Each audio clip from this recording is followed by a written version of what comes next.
On the evening of October 9th, 1968, the atmosphere backstage at the NBC studios felt unusually tense. John Wayne sat in the makeup chair preparing for his appearance on The Tonight Show, starring Johnny Carson. But he couldn't relax. The powder brush moved across his face while his mind raced. For weeks, something had been bothering him. Something about Hollywood, about the way the entertainment industry had changed, and about one man who seemed to symbolize that change more than anyone else, Dean Martin. Wayne had spent nearly 4 decades in the film industry. He had seen Hollywood grow from a place driven by craft and storytelling into something he believed was increasingly dominated by image, branding, and commercial safety. To him, the shift had happened slowly, almost invisibly, until one day it felt impossible to ignore. And in his mind, Dean Martin had become the perfect example of that transformation. An immensely talented performer who, in Wayne's eyes, had chosen comfort and mass appeal over artistic depth. Tonight, Wayne had decided he would finally say it out loud. A production assistant knocked on the door. "Mr. Wayne, you're up. Dean's already on set with Johnny. You'll join them on the couch." The assistant smiled nervously, assuming it would be an easy conversation between colleagues. After all, Wayne and Martin had shared the screen years earlier in Rio Bravo. "You two know each other," the assistant added. "Should be a comfortable interview." Wayne stood slowly. "It's not going to be comfortable," he said quietly. "It's going to be honest." Out on stage, the mood was entirely different. Dean Martin sat beside host Johnny Carson, telling stories and charming the audience in the effortless style that had made him one of America's most beloved entertainers. His humor flowed easily, his voice relaxed, his demeanor casual. The audience laughed constantly. Martin was doing exactly what audiences expected him to do, being the smooth, witty performer they had loved for decades. From the monitor backstage, Wayne watched. The laughter didn't comfort him. If anything, it deepened the irritation building inside him. The performance was flawless, but to Wayne it felt like exactly that, a performance. The easy charm, the famous drunken persona, the relaxed storytelling. America adored it, but Wayne believed it hid something deeper, the serious talent he knew Martin possessed but rarely displayed. Then Carson introduced him. The audience erupted into applause as Wayne walked onto the stage. For years, he had represented a certain American image: strength, rugged honesty, the cowboy hero who stood firm in uncertain times. But tonight, something was different. He didn't smile. He didn't wave. He walked straight to the couch with a focused expression that immediately caught everyone's attention. Carson sensed it first. Martin sensed it too. Wayne sat down beside Martin but didn't shake his hand.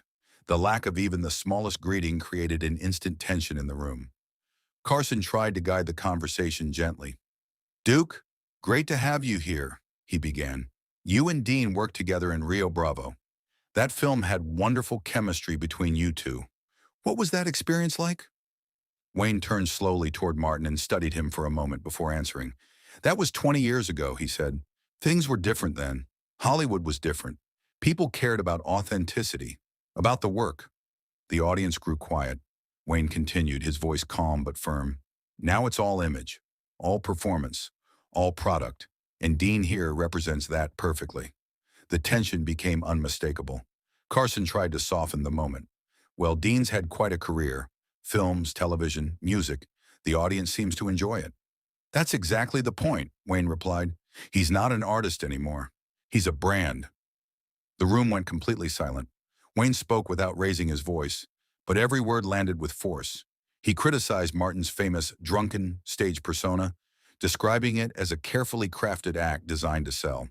According to Wayne, America had embraced the comfortable illusion rather than the real man behind it, Dino Crocetti, the serious performer he believed Martin could have been. "You're talented," Wayne told him directly. "I've seen it. When you choose to act, you can act. But instead, you hide behind the easy character, the charm, the joke. You choose safe success instead of real artistic risk."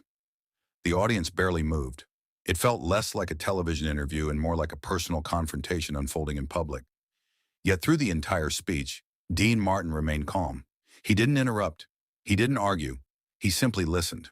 When Wayne finished, he leaned back slightly and said, "Now explain yourself." Everyone waited. Martin took a slow breath and looked toward the camera. "Duke's right," he said quietly. The words stunned the room.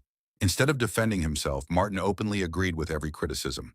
He admitted that he had chosen the safer path in his career, that he had leaned into the comfortable persona that audiences loved, and that he had avoided taking risks that might challenge him artistically.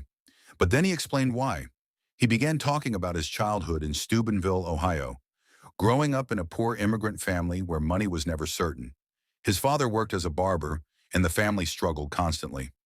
Martin described shining shoes as a boy, working small jobs, doing whatever he could to help support the household. "That fear doesn't disappear just because you become successful," he said softly. For Martin, financial security had always felt fragile. When his career finally took off, he made choices designed to protect himself from ever returning to the poverty he remembered so vividly. "The act worked," he explained. "People liked it. It paid well. It made sure I never had to feel that fear again." The entire studio sat in silence. Wayne listened carefully, his expression changing as the story unfolded. When Martin finished, Wayne spoke again, but this time his voice carried a different tone. "I didn't know any of that," he admitted. He acknowledged that he had assumed Martin's choices came from laziness or comfort rather than fear shaped by childhood hardship. The realization softened his earlier criticism. Martin shook his head gently. "Your criticism was still right," he said. "My reasons don't change the truth." The honesty between them transformed the entire moment. What had started as a confrontation gradually became something deeper, a conversation about fear, ambition, and the complicated reasons behind people's choices. Carson finally spoke again, visibly moved. "This may be the most honest conversation we've ever had on this show." The audience rose into applause. Not the laughter of entertainment, but the kind that comes when people witness something real. After the cameras briefly cut to commercial, Wayne extended his hand. Martin took it, and the two men shared a quiet moment of mutual respect that hadn't existed when the segment began. When the show returned, Carson asked one final question. "What would change after this conversation?" Martin answered thoughtfully. He didn't promise to reinvent his career or suddenly pursue dramatic roles. Instead, he said something more personal had changed. "For the first time," he explained, "I understand why I made the choices I made." Wayne added his own reflection. "Judging someone without knowing their history," he admitted, "can lead to unfair conclusions. What looks like wasted potential might actually be someone protecting themselves from old fears." The conversation ended not with victory or defeat, but with understanding. In the years that followed, both men spoke about that night as an important moment in their friendship. Wayne later said it taught him the danger of judging people without knowing their full story. Martin said the confrontation forced him to finally acknowledge the motivations behind his career decisions. What made the exchange memorable wasn't the criticism itself. It was the way both men handled it. One spoke difficult truth. The other received it without defensiveness. And in a world where public conversations often stay polite and superficial, that rare moment of honesty left a lasting impression on everyone who witnessed it. In the days after that remarkable night on The Tonight Show starring Johnny Carson, the conversation between John Wayne and Dean Martin spread far beyond the television studio. People talked about it in living rooms, offices, and restaurants across the country. It wasn't just a celebrity moment. It was something deeper. Viewers had watched two famous men drop their public masks and speak with unusual honesty.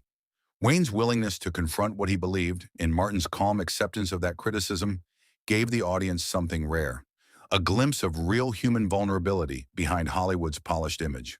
For many, the moment changed how they saw Dean Martin.